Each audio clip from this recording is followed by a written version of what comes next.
ವರ್ಷು ಈ ರೊಕ್ಕ ಇಟ್ಕೋ ಮನಿ ಖರ್ಚಿಗೆ. ಹಂಗ ಇದ್ರೊಳಗೆ ನಿನಗೆ ಏನ್ ಬೇಕು ಅದನ್ನ ತಗೋ. ಸರಿ. ಇದು ಈ ಮಂತ್ ಸ್ಯಾಲರಿ, ಮನಿಗೆ ರೇಷನ್ ತಗೋ. ಅದ್ರಾಗ ನಿಂಗೆ ಏನ್ ಬೇಕು ಅದ್ ಮಾಡು. ಸರಿ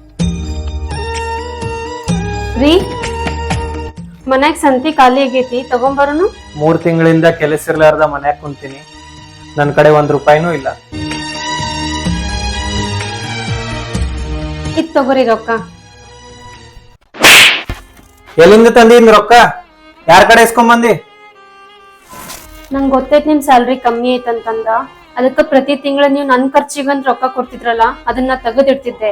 ಯಾಕಂದ್ರೆ ಇಂಥ ಕಷ್ಟದ ಪರಿಸ್ಥಿತಿ ಒಳಗ ನೀವ್ ಯಾರ ಮುಂದನು ಕೈ ಚಾಚಬಾರ್ದು ಅಂತಂದ. ಛೇ, ನಾನು ನಿನ್ನ ಅರ್ಥನ ಮಾಡ್ಕೊಳ್ಳಿ. ಸಾರಿ ಅಪ್ಪು.